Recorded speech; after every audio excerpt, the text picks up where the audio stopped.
In this podcast episode, Courtney Swan delves into the intricate web of issues surrounding the American food system, the influence of big corporations, and the alarming rise in chronic diseases. Swan, a passionate advocate for nutrition and health, shares her journey and insights into how the food industry operates, the role of pharmaceutical companies, and the urgent need for reform.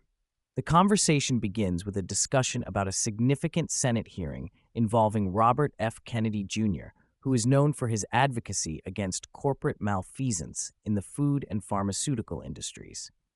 Swan expresses her admiration for Kennedy, noting how he has been a voice for environmental and health issues for over a decade.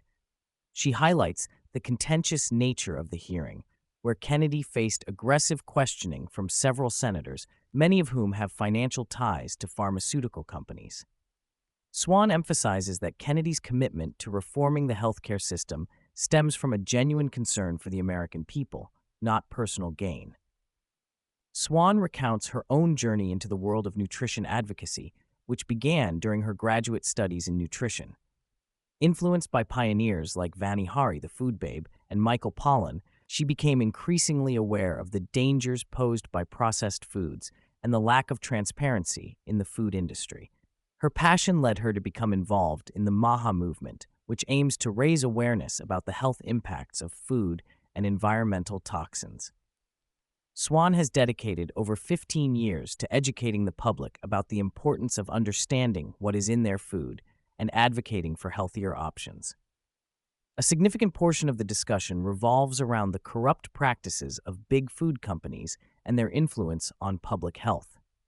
Swan points out that many processed foods contain harmful additives and chemicals that are not adequately regulated.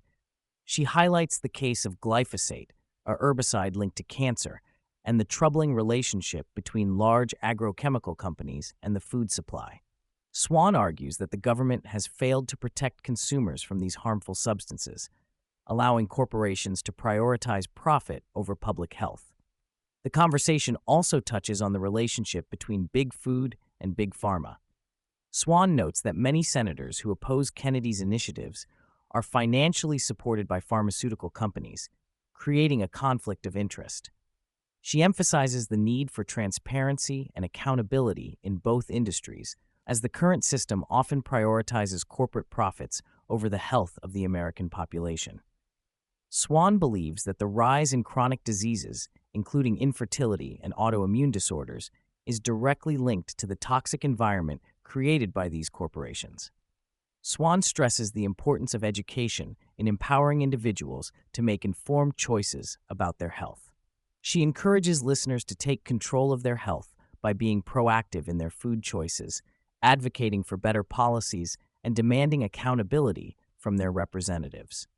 Swan believes that grassroots movements can create significant change, urging listeners to engage with their communities and raise awareness about the issues at hand. As the discussion progresses, Swan offers practical advice for listeners looking to improve their health.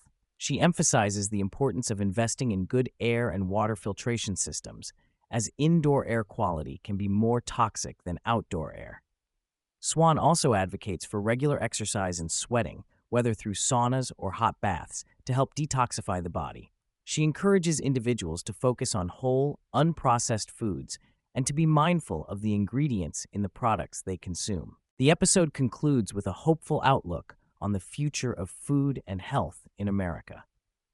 Swan believes that the growing awareness of these issues, coupled with the efforts of advocates like Kennedy, can lead to meaningful change. She expresses optimism that more people will begin to question the status quo and demand better options for themselves and their families.